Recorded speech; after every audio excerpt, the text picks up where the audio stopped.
Damn, son, where did you find this?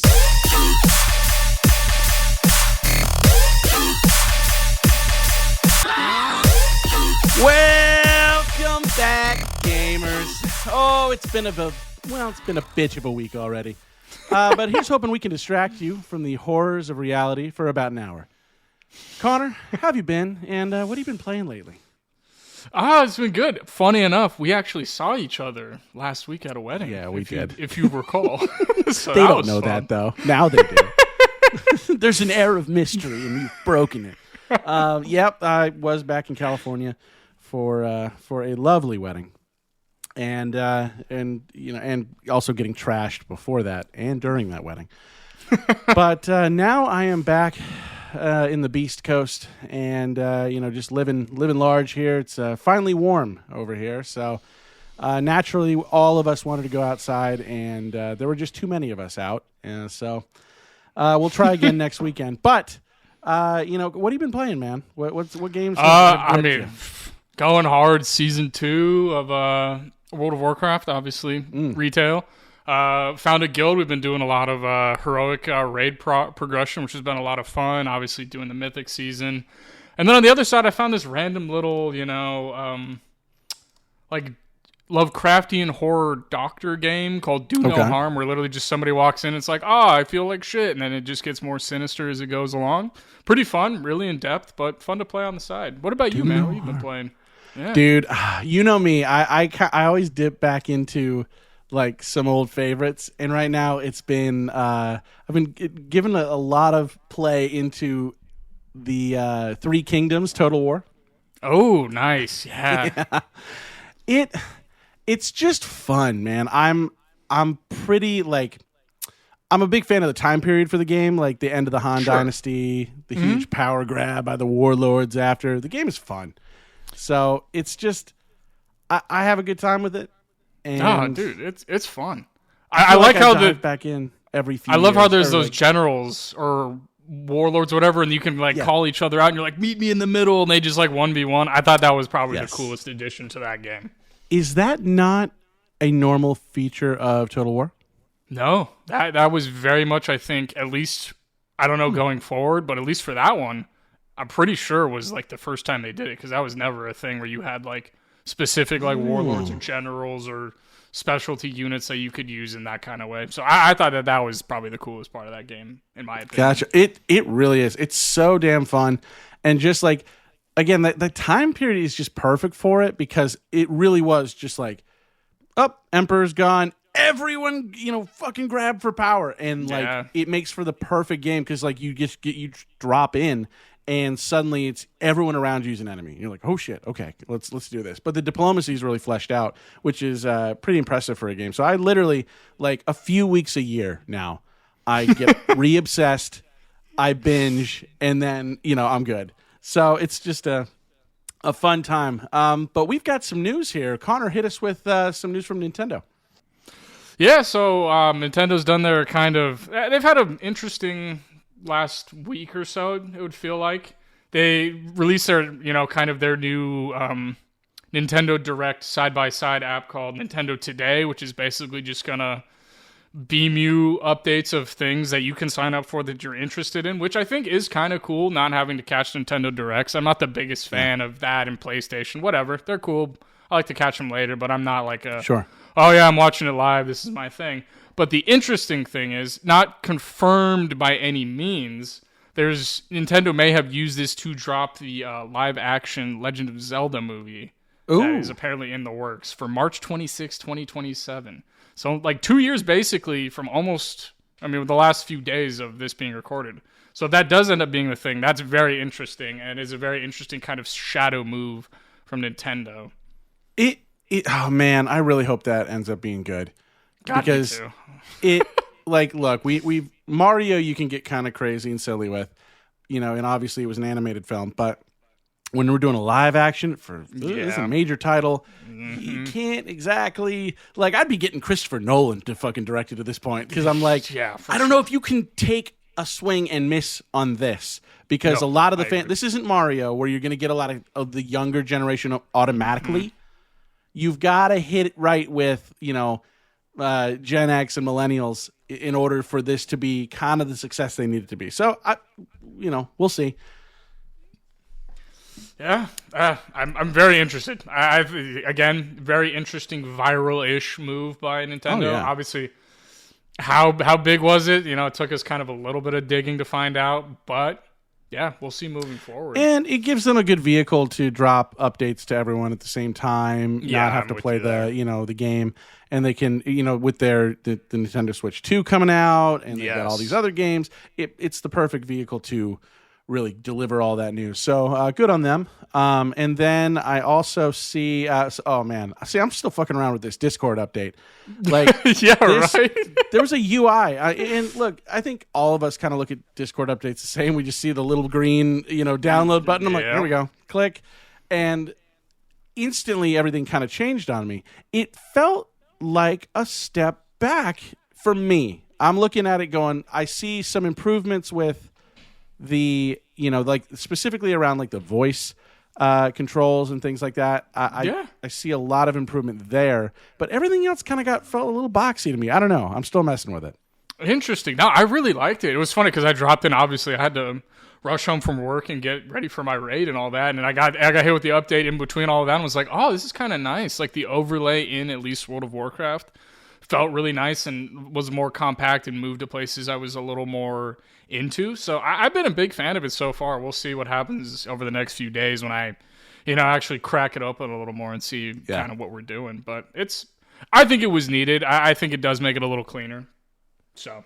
All right, that's fair. I mean, again, it's probably just me looking through, just an initial drop in. I haven't messed around with it too much. But let's move into the real news of the week, shall we? Assassin's Creed Shadows. Across if you just look at the publications, let's start there. The publications, sure. Assassin's Creed Shadows, what they're saying about it, it's like an 8 out of 10. Now, you'd think that's a pretty good score. I think reviews are manipulated one way or another.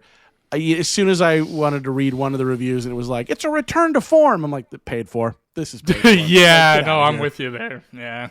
And so there's certain ones you don't want to dive too in it, but Assassin's Creed Shadows has been out for about a week now, a little over a week, and it doesn't seem to be tanking. It's still afloat and looks like it's got a sizable, I mean, I know it's only been a week, but there were a lot of people getting ready to absolutely shit on this game. I mean, yeah, you and I talked about it, obviously, the last podcast, that like this could have been kind of the death knell for Ubisoft if that's kind of, if they had pumped out a shit product. But, I mean, the general consensus from a lot of fans, just even reading through Steam, was like, it's a fun game. Like, it's missing certain things, but it doesn't detract from the overall, like, playability or just, just a game you enjoy kind of booting up and just playing, which is refreshing to hear. I will give you that, because I think a lot of people have begun to expect a little bit too much out of games and everything being kind of like a life-changing experience. And now it's just like, yeah, it's just fun.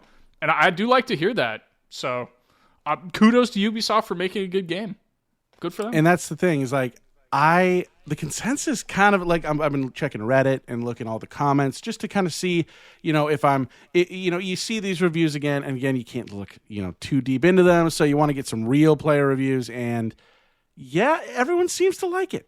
It's, it's just there's some strong opinions, and you can kind of pick those out when you look at them, depending on how they answer. So, right, anytime someone leads with, fuck Valhalla, fuck Odyssey, and fuck Origins, I'm like, okay, you just didn't like this. You weren't going to like this, no matter what. Yeah. You're not giving this a chance. And I don't care to hear about that person's review, because that's already set in stone. Show me someone that was like willing to give this a shot, kind of like ourselves. We're always willing to give, a little bit of benefit of the doubt. Absolutely. But, not exactly the $70 price point. But, when we're ready, for a series that we've loved, like for me, for I think both of us, Assassin's Creed, we've definitely had love there. And I don't know. I'm not always, I didn't go in expecting too good of a game, to be honest. I think Ubisoft was up against the wall. They were really looking to have this bail them out.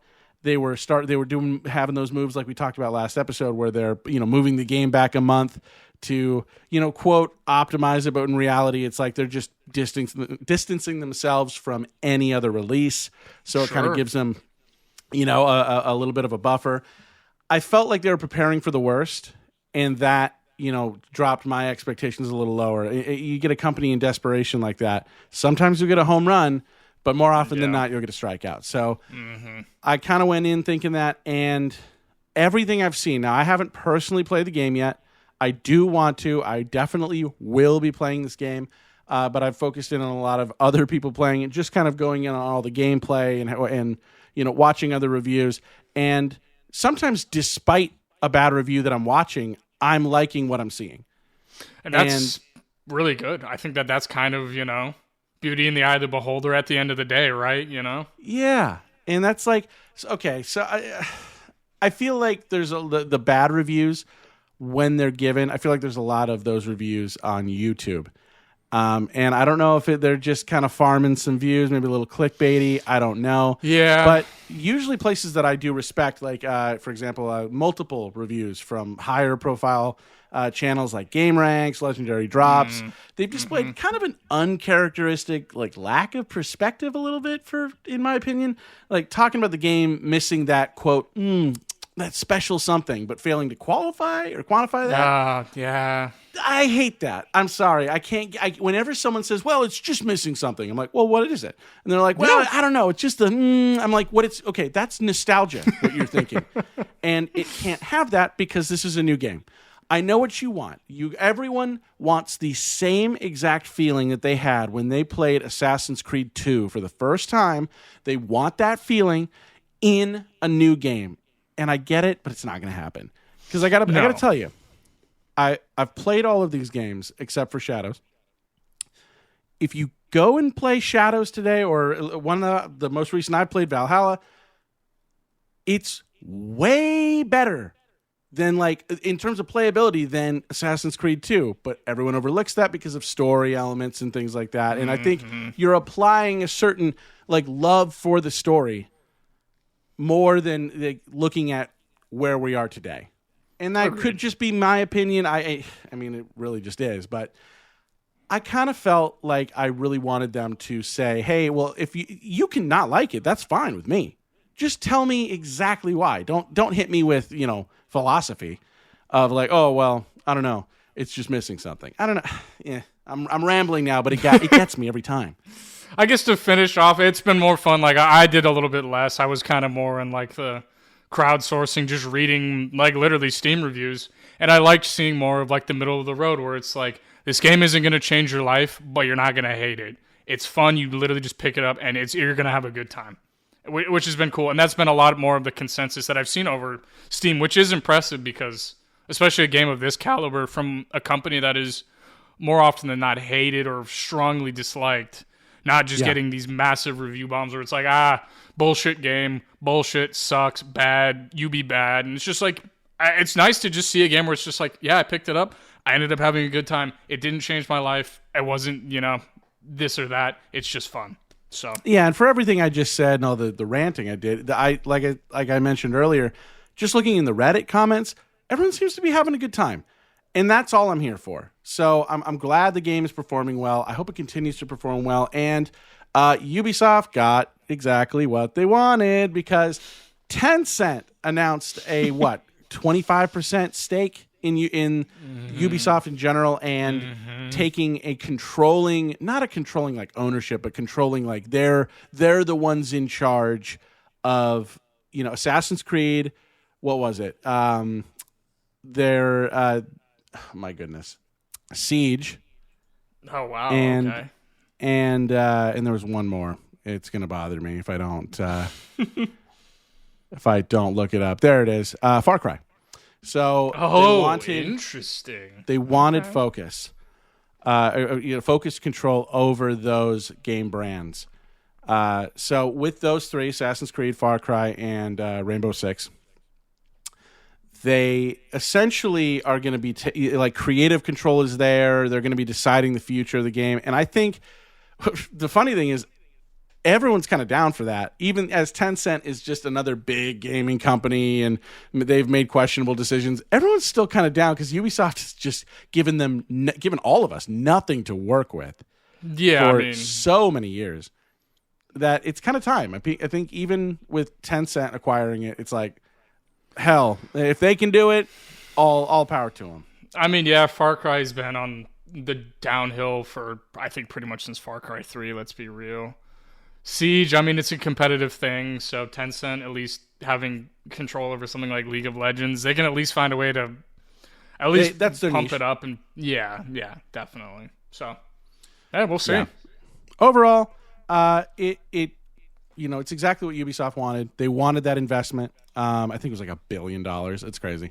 They're going to have their work cut out for them at Tencent, but I think they'll ultimately get it done, at least in the first couple of releases, because they're going to have to.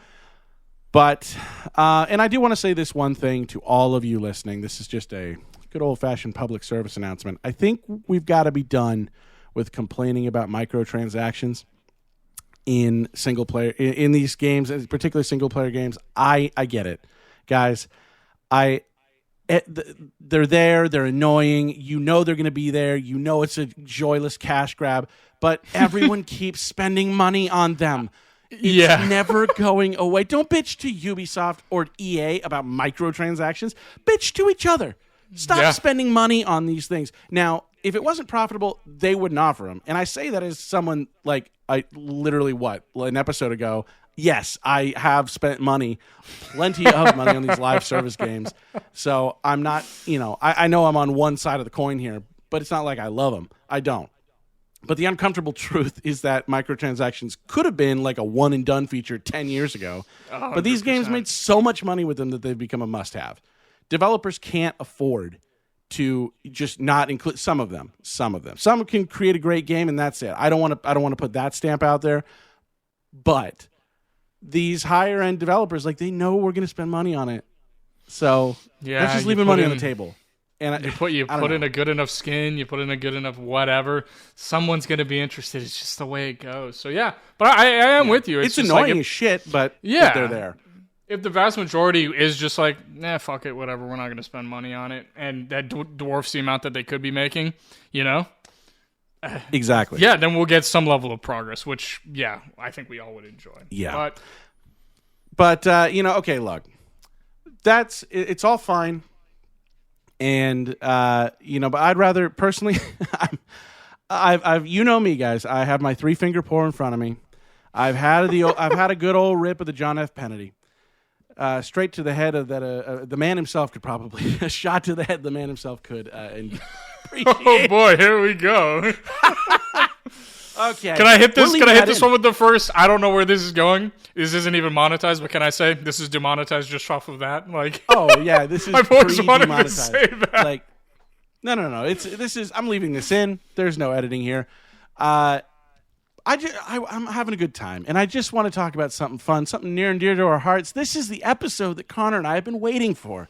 We've been waiting to record this because we get to talk about our great love. Absolutely. Massively multiplayer online role-playing games. Oh, they're just so near and dear to our hearts. Absolutely.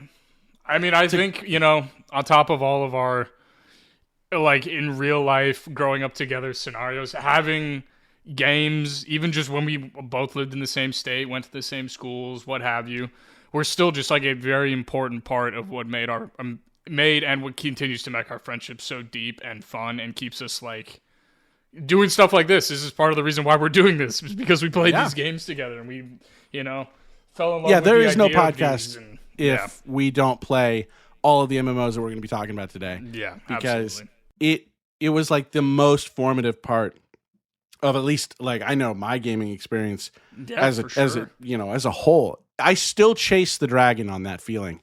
That feeling of, you're at school all day, you come home, you get off the bus, you do whatever. About an hour later, you log on to RuneScape, and you look into the friends list, and everybody on that first page is green. In. Yeah, we were all playing, man. I still chase that high where I'm like, It doesn't even have to be like playing directly with them. You're just surrounded by your community. Do you remember the best part? Because we didn't know about Ventrilo or Xfire. We were fucking, 10, 11, 12-year-old kids. We weren't smart enough to figure out this stuff. We used house phones, and we did 3-way calls with you, me, and another one of our friends, and that's how we played and talked about games together, was on 3-way calls when our parents were at home, which is crazy.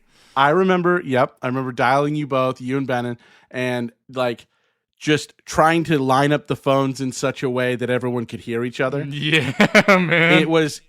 I don't know if it worked very well, but it got the job done.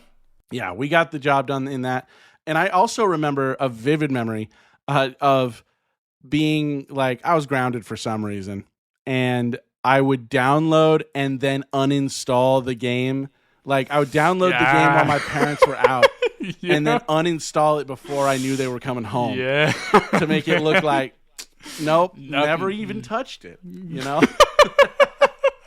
So, plenty of memories with that. And this is our favorite, for me and Connor, like our favorite type of game to play. And I kind of feel like I said, I kind of chase that feeling of wanting the larger community around you. You kind of feel part of something. So we're going to go into some key things here. We said MMORPG. I'm going to be calling it, I'm pretty sure we both are going to be calling it from this point forward, just MMOs.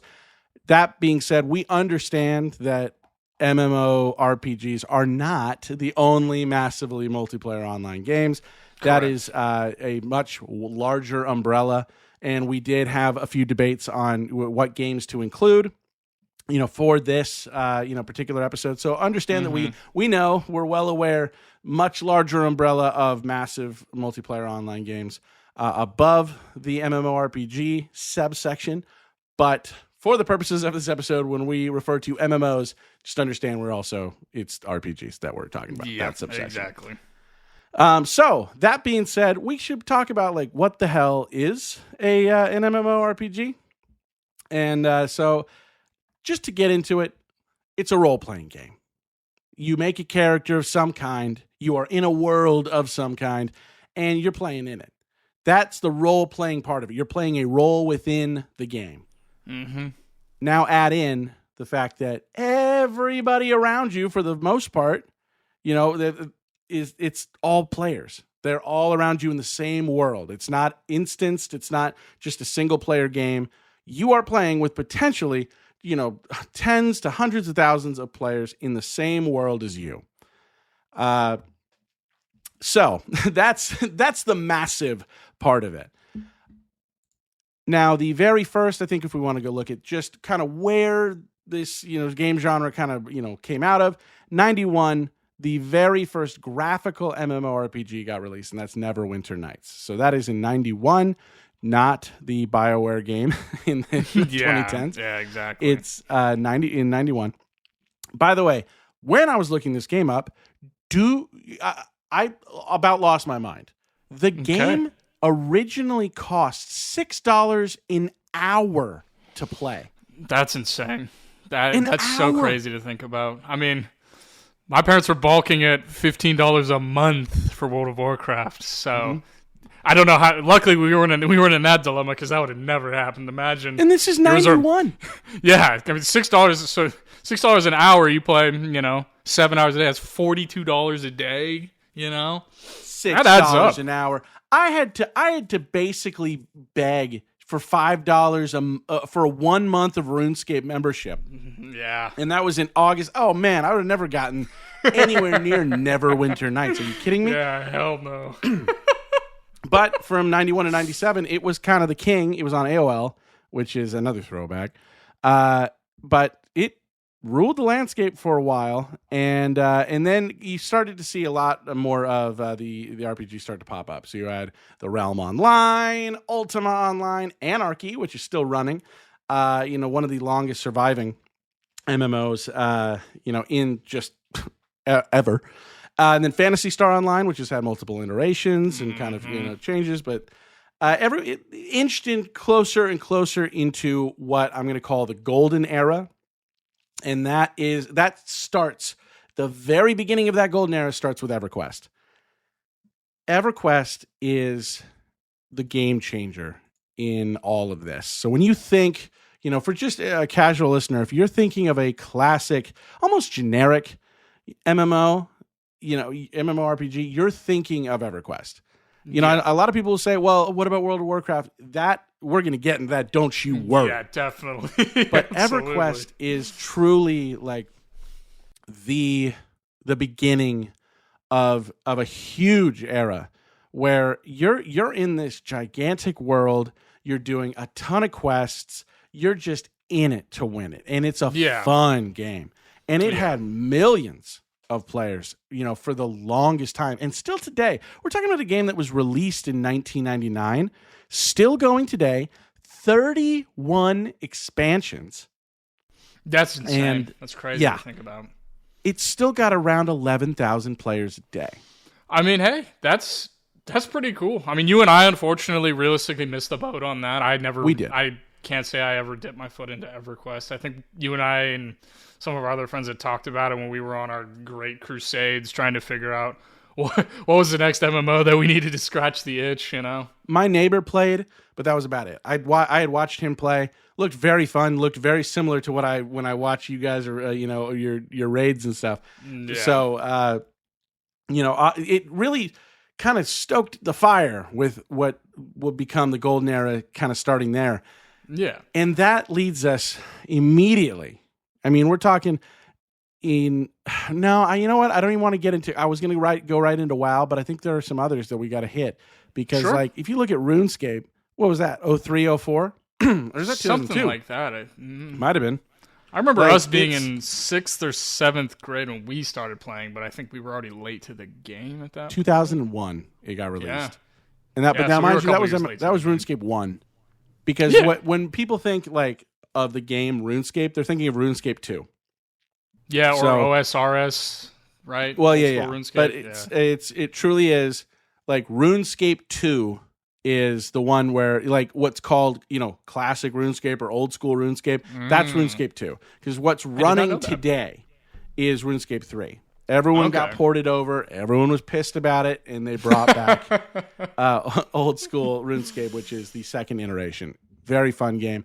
That was the very beginning of it was like just it was like, I don't know how to even describe it, like trying candy for the first fucking time. Like, I don't know, man. It was just a formative experience. We were like, oh shit, I really fucking like this.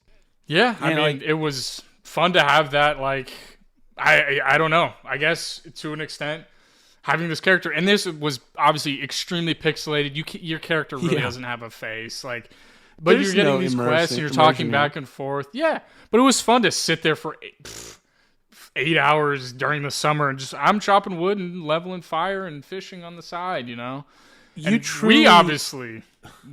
Yeah. Go ahead, and then I'll get into the things that we also got into on the side. Oh shit! You want to revealing our crimes live on? Yes, I think we should, as any good podcast host should do. It's fine. Hey, but also, you guys. I'm assuming you got scammed. I think this was my dark arc happened after I worked my ass off, got my mithril armor and my mithril two-hander, and I was like, great, I'm moving up in the world. I'm finally. Looking like a somebody, and then you get that whisper PM or whatever they called it in RuneScape at the time. Hey, I can trim your armor gold, and I can sharpen your sword. And me being probably 11 years old, went excellent. That's exactly what I'm looking for. I just got these sweet new digs, and I am ready to even look even cooler. The armor's gone. Armor's gone. Person's gone. That was when I learned to not trust anybody on the internet ever again. They just log out. Like as soon as it was like ding, and you're like, oh, I fucked up. Yep. I remember. Okay, so if you're someone out there that played RuneScape from I want to say 2005 to 2007, and you were absolutely beating the shit out of, and all your items were stolen by a monk in a red robe. Understand that it was probably one of us. It was me, Connor, and our friend Benin as well. We had a little gang. We would drag unsuspecting players from Falador and the surrounding area in RuneScape, and we drag them up to this little monastery. And we had figured out, mostly because it had been done to us, we figured out that if you close a door in RuneScape, at the time, the animation, it took a second for you to be able to interact with that same item again. So, say a door. If you close a door, you're not able to just open it right away. It's got to become active, and then you can click it. So there's like a second. And if you time it right, you can pretty much keep closing the door on someone and never be able to let them out because they can't physically walk through the door with their character. Yep. Well, if you took the wine that was in that monastery, everything in that monastery would start attacking you. And we used that to our advantage and just let a lot of players die. And looted them. And then we made up a backstory for like this cult that we the master. Yeah, man. We'd take people out into the wilderness and try to don't worry. He's going to give you money. He gave us money. Yep. And one by one we'd like piece out like along the way until the guy was just following one person deep into the wilderness, which, you know, in the wilderness in RuneScape that's the only area where you're actually allowed to attack each other.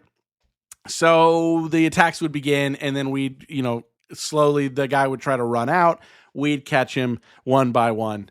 And we were just monsters. Like, absolute little monsters. Like 12, like 11 or 12. Yeah, we were thinking of these heinous crimes to do to people to get items and gear and gold. Like, I'm so glad voice chat was not available to us. Oh, God. Like, absolutely. we would have been, like, look, everyone out there, don't know what age you are when you're listening, but just think of any time you logged onto a game and the youngest voice possible comes through your headset. It is a deflating experience because you're like, am I too old to be here right now? And it's like, and I'm only 31, but whatever. So yeah, our crimes are great. I think we got kicked out of World 47. We did get kicked out of World 47. Yeah, we had to go to like World 42 or something like that. Yeah, we got banned for pulling that scam one too many times. Yep. It was a great moment, a formative moment, and I will remember it forever. RuneScape should really be kind of in the Hall of Fame of all this shit. Because I'm 100% with you there. Dude, they are still pulling strong. Old school RuneScape is still throwing up, nearly 1 million players a day. Yeah, there's just... It's like 900,000. I think it's just the nostalgia and the amount of time you can just sink into it and like feel like you did do something, even though it may have just been cutting wood for 14 hours. But biggest hey, to each thing their own. They did to get that number, they released it on mobile. Yeah, I mean, that's always going to help pump your numbers up a ton because now once you're doing it on a phone or tablet or whatever, that's easy. Yep, they got a ton of players back that way. And it's been, it's so cool to see that game is still thriving. Yeah, and still doing, all the numbers it does. But now we need to talk about, like, okay, there's something called the Big Five in MMOs. And it's basically the what's considered to be currently the most popular games that are still in service, kind of have a history of being good. And those games are, let me pull up what they consider. The last time they were named, it was Black Desert, and this is in no particular order. Black Desert Online, Final Fantasy XIV, The Elder Scrolls Online, World of Warcraft, and Guild Wars 2. That's what's considered to be the Big Five. Whether you agree or not, that's what they're considering it. Yeah, I mean, there's no arguments from me. I think that all those games deserve a spot kind of there. I think I've played pretty much all of them except for Elder Scrolls Online. So same. Yeah, I never dove into that one. But this is where I kind of look and say, we're just talking about RuneScape. That probably should be in it, but it's like, it's such an old game. Do you include it? Yeah, I don't know. You're obviously comparing, very rough game, deep in terms of like what you can do. Yeah. Compared to like more or less a WASD movement, more Is that fair? actual skills. I do think so, just in terms of I guess where just looking at the style and like where these games are at now for these big games compared to RuneScape. Like, well, yeah. I mean, if it's doing numbers, sure, yeah. Is that the only thing that matters in that point? Or at For that me, no. I still am kind of, I guess, about the spirit of what makes them different. Like, all those games all have at least, I think you can check multiple boxes off that makes them what they all are together, and RuneScape doesn't check those, but it checks different boxes that makes it different, right? So that's at least for me. That's my take on that. Still a great game. Still impressive that it's pulling its numbers, and people still love it, but I wouldn't consider it in the big five. Yeah. Another game I was surprised. I don't know if I consider it top 5 or not, but the Old Republic, Star Wars. Like, yeah, game I don't think I played that one. I think I just heard have too much. played that. I think I get bummed out about that game, mostly because, like I've said multiple times now, my favorite game of all time is Knights of the Old Republic 2. Yeah. So when they announced an MMO, I almost shit my pants. I was super excited. And then it just completely underwhelmed because they changed a lot of the story. If you play KOTOR 2 and then you play the online game, you're going to be like, what? Like, none of this matches up. And you're correct. It doesn't match up. It looks like it's just over 41,000 players a day on average. Still, it's there. Like, it's kind of going strong, but I think that I don't know. I don't know if it ever really hit the it didn't scratch enough itches in my mind. As a Star Wars fan, to really be called like, oh, this is totally amazing. I think if they had done things a little bit differently, we might be talking about the Old Republic in a much more broad sense. They might be taking a shot at more, with the movies and the shows and everything. Maybe they would dive back further. Yeah. But so let's talk about the big five then. I think the only game that we could literally spend an entire episode on this one game, World of Warcraft. It is the quintessential MMORPG out there. It is the biggest by far that has ever been and likely ever will be. It's incredible, and it's still going strong today at like 400,000 or 500,000 players a day. And our very own Connor here is one of them. So Connor, tell me how is this game still as strong as it seems like it's ever been? I mean, obviously, we'll look to the renaissance, I guess, of them being smart and re-releasing classic servers in hardcore. I dabble in classic. Mm-hmm. I'm too attached to playing a character to play a hardcore and then start over and keep doing it. But that's really helped bring a lot of the nostalgia factor and even new players, because classic is more new player friendly because it is a slower game and you get more into it. Obviously, I'm a big retail guy, but initially, I started playing the game when I was 11, 12 years old. It was being in a different world. I'm a big high fantasy guy. I've read, like big Dungeons and Dragons books, big Just Urden kind of guy, those kinds of books, stuff like that. So, it was first built in making this character and being in a different world and being able to cast like crazy magic. My first character was a gnome warlock. Hell yeah. Don't play Alliance anymore, by the way. So I know it was a weird play. But yeah, no, it was just a super fun game at first to go and quest. And I played alone most of the time initially because, one, I was just so wary of the internet getting burned on RuneScape that I was like, everyone's out to steal my money, steal my identity, what have you. So I played alone, but it was still a ton of fun. I did all that stuff. I did do dungeons, never raided. And then as I got older, I played it off and on up until about BFA. And that's when I started getting more serious and the more competitive aspect of the game and running, I guess, Mythic Dungeons, getting my Raider IO score up. Now as a 31-year-old, like I think I'm definitely obviously the best I've been in the game. So I'm super competitive. What do you mean today? As just retail as of today, the War Within, this expansion and Dragon, like the last two expansions, I guess we'll say.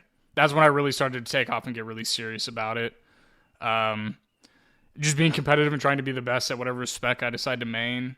And then progressing. What is your main? Right now, I'm playing Arcane Mage.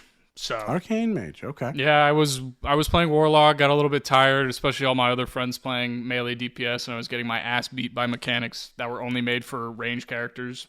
And when you play a Warlock, a lot of it is stationary casting, so I was getting my shit pushed in, and I said, you know what, let's go Arcane Mage, because at least I can run and gun. And it's paid off for me so far. We just got an 8% flat damage buff as of Tuesday, so that was a lot of fun. So we're doing Damn.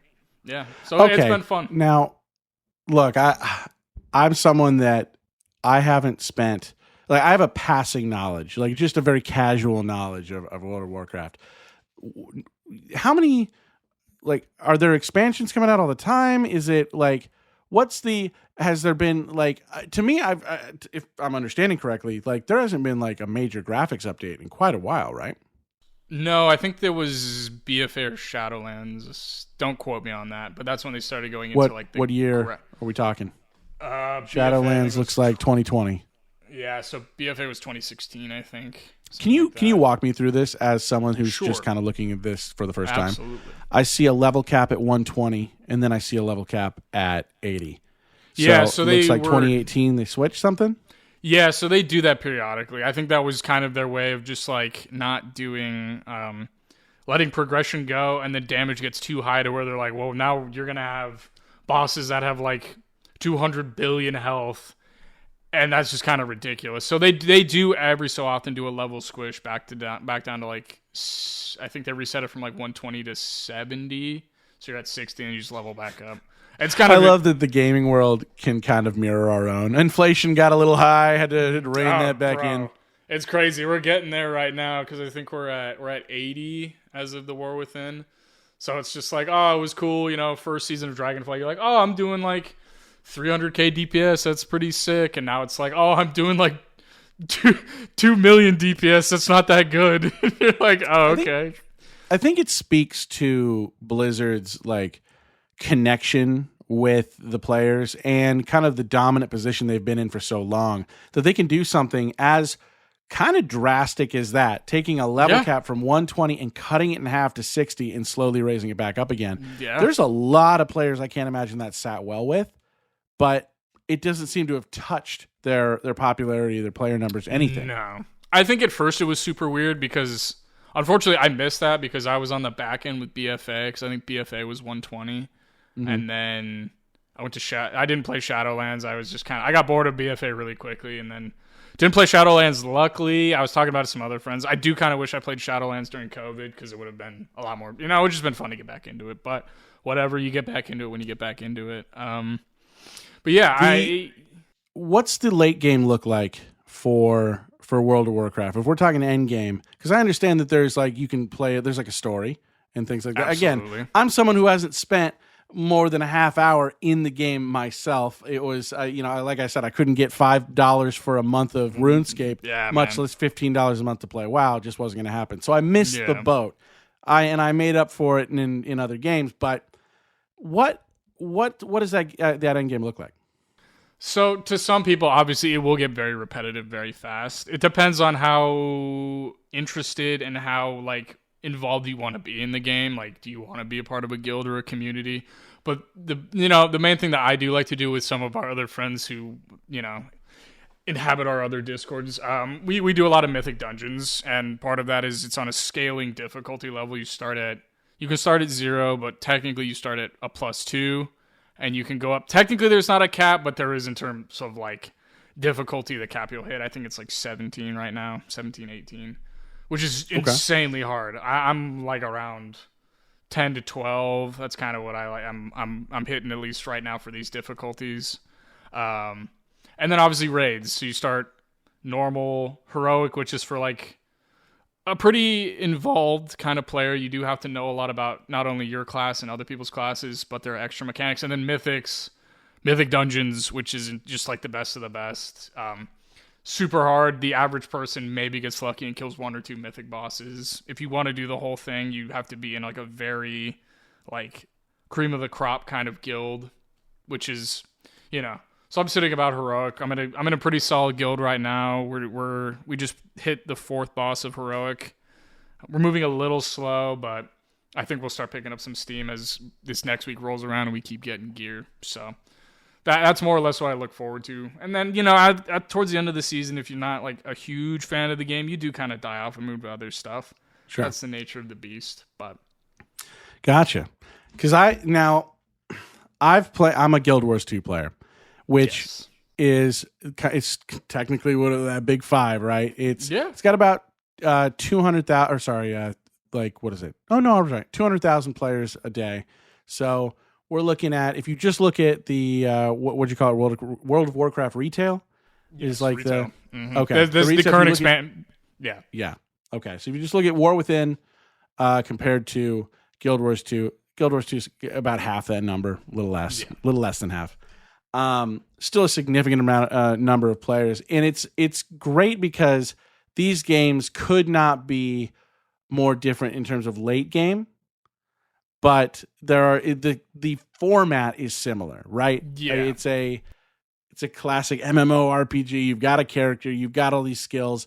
Obviously, you've got is there a skill cap in terms of how many skills or abilities you can have in World of Warcraft? Because there definitely is in Guild Wars 2.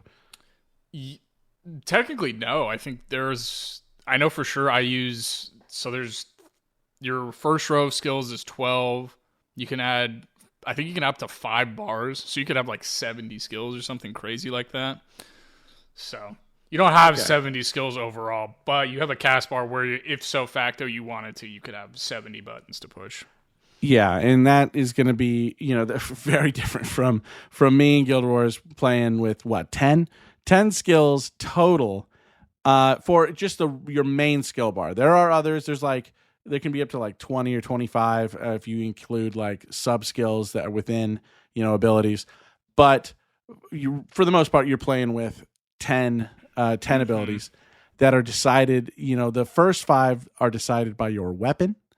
I'm sorry, and the first 5 are decided by the weapon. Second 5 are decided by you. You can kind of dish them out, which doesn't sit with a lot of players very well. Yeah, me included. It's I've definitely tried. I get the itch every so often, but it's definitely been hard being a WoW player and having, I guess, more freedom. I don't know if more freedom to just kind of have like, here are your skills. They're not dictated by any sort of thing. It's just if you want them or not kind of thing. So yeah, and that's like I go for, so Guild Wars 2 is kind of one of those things where the late game is wide, but it's not deep.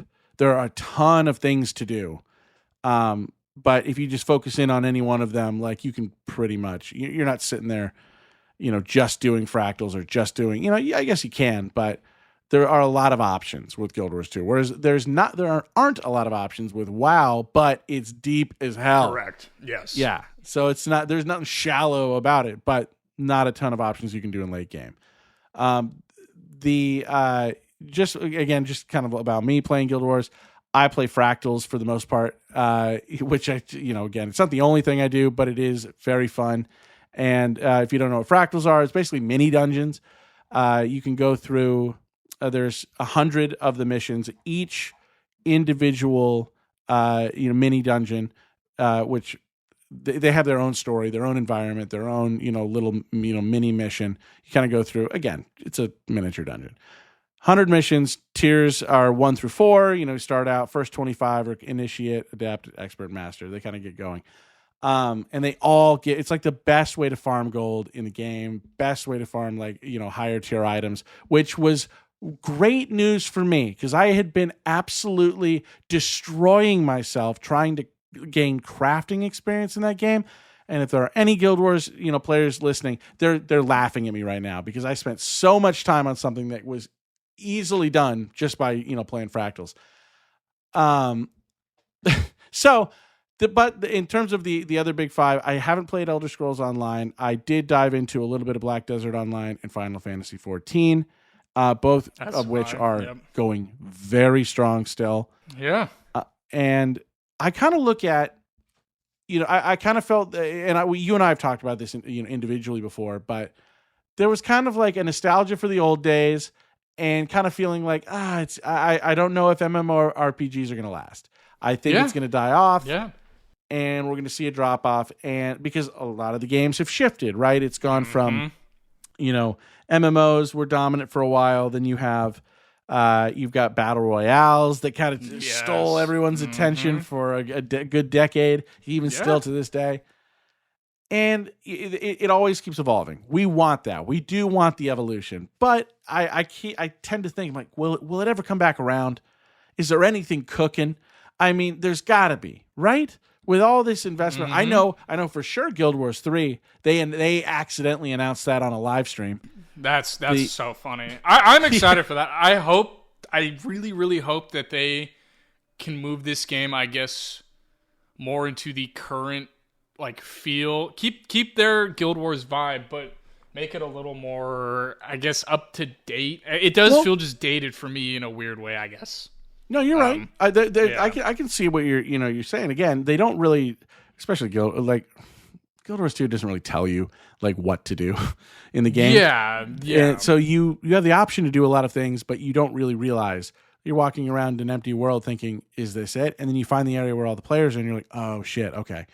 But tell me this, Connor. Tell me what is an MMORPG in 2025 or beyond?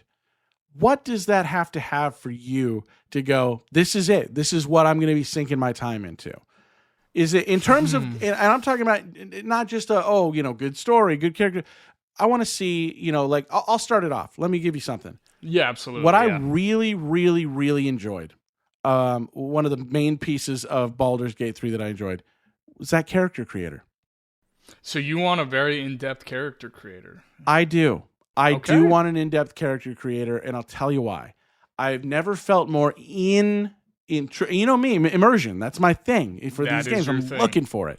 I want to spend time on it. And believe me, there were jokes and memes all around saying like, "Oh, there was a whole game after the character creator." I spent hours. That was so funny because it was in depth, and I fucking love it.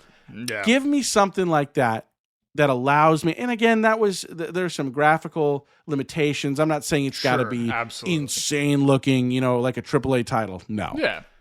But give me a character creator that I can tie myself to this character. And, I think I'll be able to forgive a lot more after having sunk in just a true creative process. Yeah, I love that shit. But tell me, like, is there something that you see, whether it's endgame, whether it's, I just need to be a replay value in something. Yeah, what is it that keeps you coming back to, WoW, for example? I mean, WoW for sure. It's the end game. Mine is unfortunately a little different. I am competitive deep down, so part of it is being. But again, it's not compared to anybody else in terms of like real time. Like I'm not getting my head taken off by some dude with a Kraber who's just sitting up there spinning and just absolutely just destroying people. Like whatever. I'm not good in that regard. I do like to be able to feel like I can push myself individually. And I just get better, and I'm sitting there on a ladder, and it's like, okay, I'm moving up and up and up. Is that the most important thing to me? That's not fair to say. But I want to see some level of like end game where I'm going to stay in the game, right? And that does it does tie in with my competitiveness. I do want to see something where every time I do it, I know I'm getting better, right? Yeah, you're improving. Yeah. You want to see that? No, that's fine. That's quantifiable because it's like. But to go to the actual RPG aspect, I want to see interesting races mixed with interesting classes. I want to see something that, if it has been done before, I want to see interesting skills that come out and you go, oh, okay, cool. Or you can do something, maybe it's multi-classing. Obviously, Guild Wars 1 did have multi-classing, which I think did make it a little bit different in terms of like why I was into Guild Wars 1 more than I was into Guild Wars 2. I think you did feel like your character was unique, whereas Guild Wars 2, you feel a little less unique. Well, Guild Wars 1 had this was a game that was meant to be just played once through in terms of a character. There wasn't an end game that was really thought about in Guild Wars 1. It was truly, hey, play our story, which was great. It was a great story to play. So you kind of you were able to immerse yourself in that a lot easier than say, these other games that are a little less, story based. It's more about the online play. It's more about that end game. Because I think for me, I was just going to say, I want something that keeps players in the general world.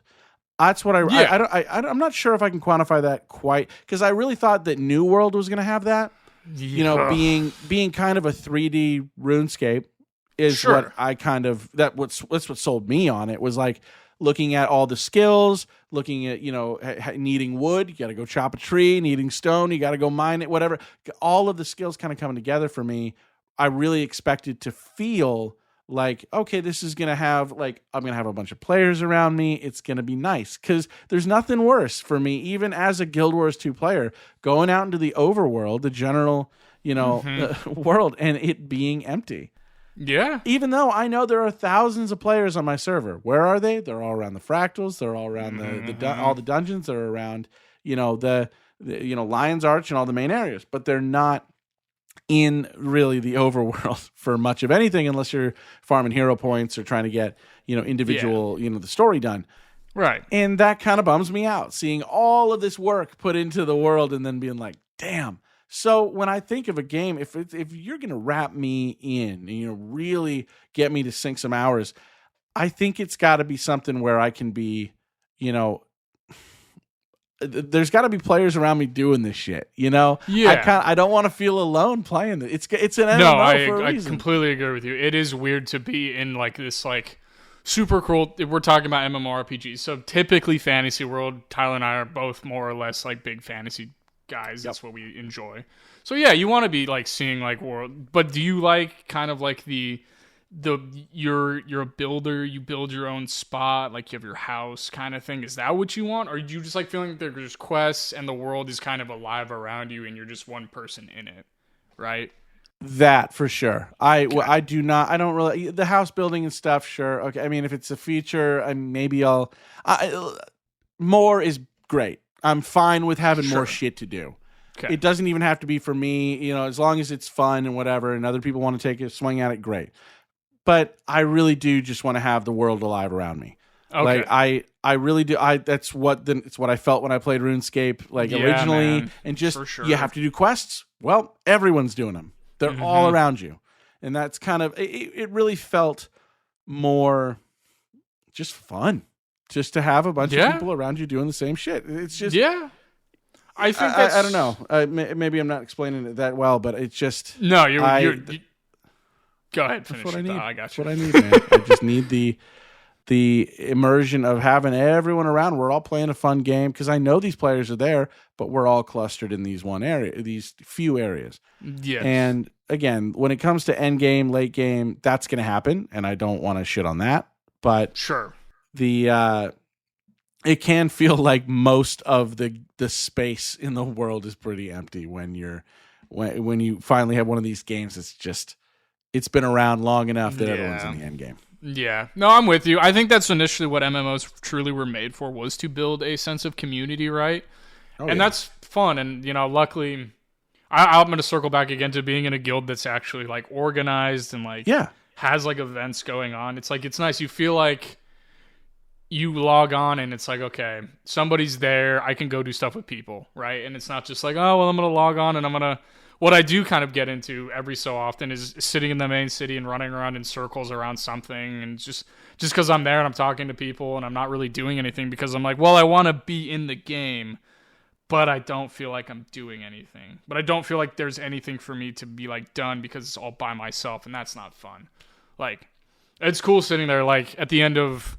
some of these normal raids, like, you're sitting in Discord with a bunch of your guildies and these, mounts drop and everybody's like, yeah, like, hell yeah. Or when we've been progressing it every time you kill a big boss, it's like, fuck yeah, guys. Like, we did it. Good job. Like, let's keep going kind of thing. Like, that is very fun, feeling that. So you've got to have that depth of late game still to, because again, I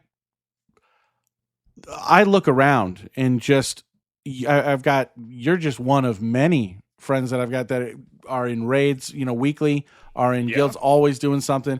And that's so cool to see, where I'm like, shit, I totally missed that boat, and it would be nice to... I wish a lot of you guys had hopped on with us, but it is what it is. Like, it is a big time investment, and that's the fucking...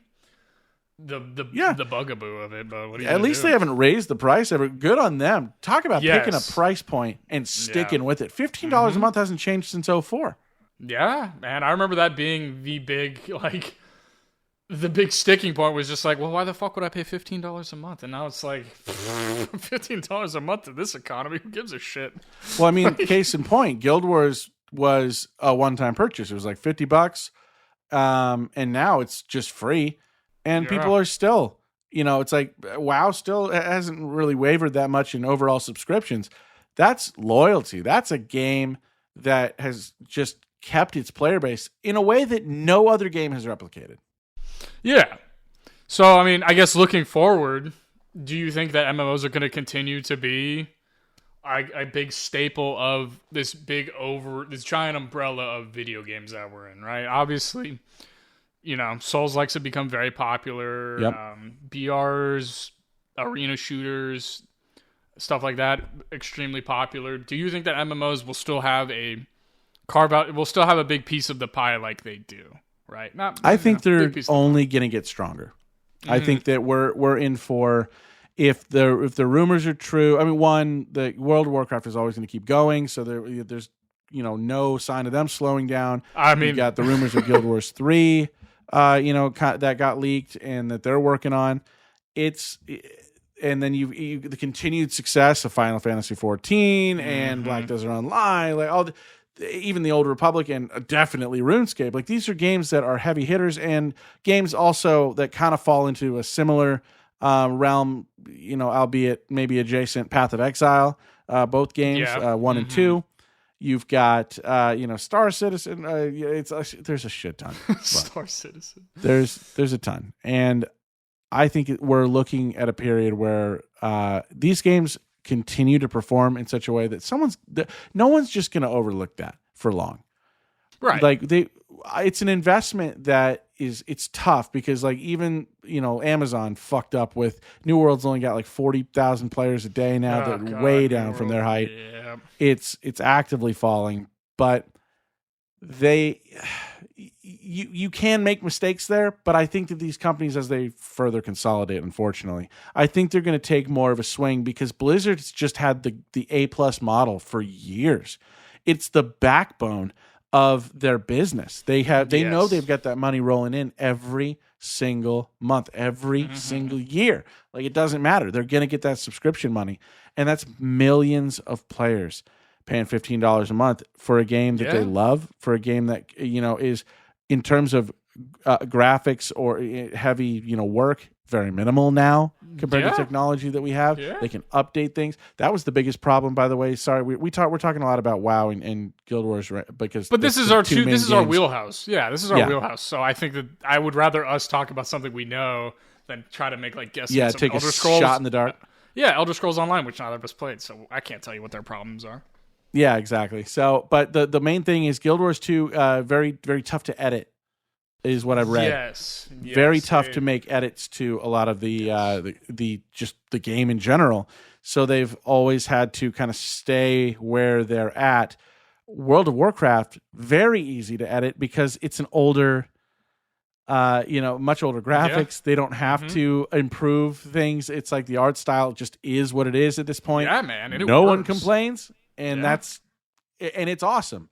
But you get the look of, like, it does look like a much older game, but it plays like it's the best of them. So that's what really matters. And I think that's what, honestly, if you could look at anything in gaming, MMOs will prove that, like, the loyalty is there for these companies. They just have to go out and care a little bit.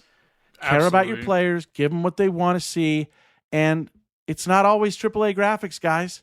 You don't have to give us every blade of grass or fucking hair and a mustache. I don't give a shit. Give me a fun game to play. No, just do something that allows people to build a community. Because if you kind of let go of the reins, you'd be like, here's the game, here's the world. You inhabit it, and you make what you want of it.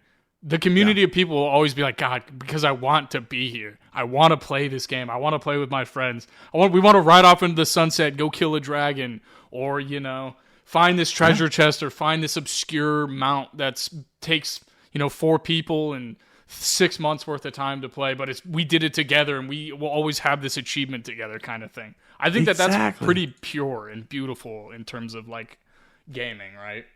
And that's why I think that, like, we're gonna see another era and it's going to change. We're going to be, I know we're going more toward competitive games, and it always kind of hits around the online play. But because of that, I think because people are so focused on, hey, the online aspect of the game is the only one that fucking matters to people. Yeah. MMOs are always going to be there.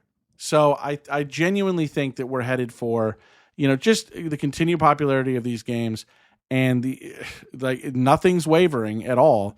I think we're going to see, again, whoever pulls the trigger first. I think ArenaNet might be the ones because Guild Wars 3 is actively in the works. Mm-hmm. If you got another WoW expansion, everyone's jealous of that. So the thing with WoW is they are kind of finishing up this World Tour saga. So the next one's going to be out in summer of 2025, and the next one I think is probably also summer. So but that's going to be the interesting thing is what happens once this saga's done. Nobody knows. There are people who are like, "Oh, are we going into World of Warcraft 2?"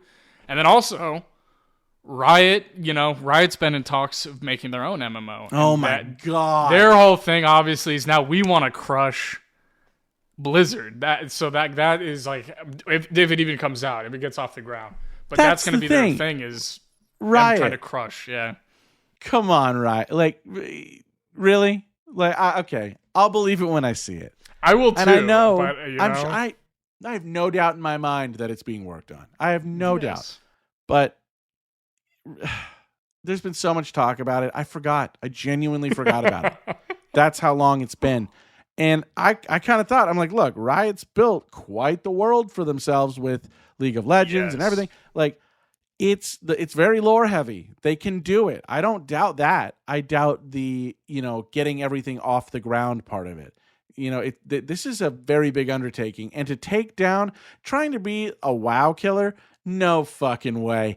You have to come correct. And I just haven't ever seen any game really come out of the gate with the kind of numbers they need to beat World of Warcraft. Yeah, and the reality of gaming is that we can play as many games as we want. No one's locked into one or the other, so WoW players can play everything else, but they always go back to WoW. And it's like there's a certain respect I have you're like, oh shit, I got a raid on Saturday. I'm like, God damn it, that's so cool.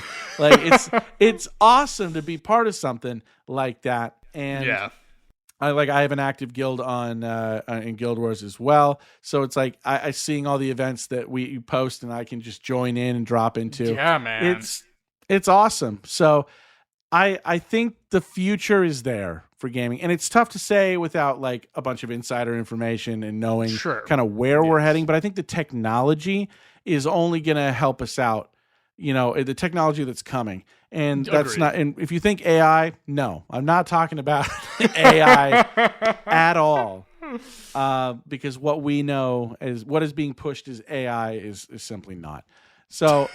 But the technology for gaming and seeing how successful Path of Exile 2 had their launch and things, I think the energy is still there. Whenever a game has a huge launch, right away, I kind of see it's easy to think that like there's a bunch of people that just want to try it and they just they'll get FOMO and want to fucking play. Yeah, I don't think that's it. I think people are still genuinely searching for that feeling that I described with RuneScape, where it's like they're looking for that, where they play it, they know everyone else around them, it's about they're playing it, they feel part of a community, and that's what gets. I mean, look at something as simple. Community is a very central thing to kind of key in on for anything user based. Look at Twitch. Twitch in the comment sections and everything, and just any social media really, and it's just wild to see that we all kind of want to be part of that community in some way, and gaming makes that real. Gaming, especially MMOs, put that in a very real place, and I get excited every time that no matter what company, what franchise. When they say there's a new one, I'm kind of stoked inherently. Yeah, me too, man. I want them to succeed. I want to find a place with, especially if it's something that's easier for everybody to get involved in, where me and all of us could just go in and be like, all right, this is what we're going to do. Or maybe we play 3 hours a week and we, get some stuff done. But yeah. It's central to who we are, and I hope through this episode you've started to understand that, like, this is why we're so passionate about it. This has been a huge part of again, why this podcast exists and like a big part of Tyler and mine's friendship over the last, almost 27 years, Yeah. So, yeah, it's been like, we really did go through the golden era. I know everyone kind of says that about, whatever they went through, but like to have like all of those games come out, Maple Story, we played, and like Ragnarok. I remember when that came out. Was that just single player? No, Guns was an arena shooter. It was an arena shooter? Okay. Yeah. I'm sorry. I'm trying to think of all the shit we played at Cyberworld, absolutely. Man. Conquer Online. Do you remember Conquer Online? Yeah. That was so niche. It was very stripped down, but it was fun when we played. I think we played it for like probably a month. Yeah. And like Dofus. Remember that? Oh my God. We ended up getting people so addicted to Dofus at the end. I was just like, yeah. There were people telling us strats. I was like, bro, I just played this game to have fun. And they were doing this crazy shit. I was like, whoa. There was a whole other game basically that I didn't know about. Yeah. And it's just games like this have, they're still so fun to play even years later. Again, I just think that there's too much love for immersing yourself into a character and really going and like having all these things you can do as that character within a community and within a larger, gaming community. Be it's part just of a story. Too fun. Yeah. And the story, hey, if these games can have amazing stories, then all the better. Guild Wars 1, fantastic story. Guild Wars 2, you can take it or leave it. It was whatever. People just want to get to the end game. But again, there's too much love for, I think in just our generation in Gen X and even in Gen Z, like too much love for MMOs for it to go away completely. So I think I'm cautiously hopeful, I guess, that we're going to see a new era of MMOs that really capture our heart, and maybe that's wishful thinking, but I guess we'll find out for ourselves. And we thank you so much for hanging with us on this episode. You guys just have a wonderful week, and pour yourself a drink when you get home, and enjoy. See you later, fuckers.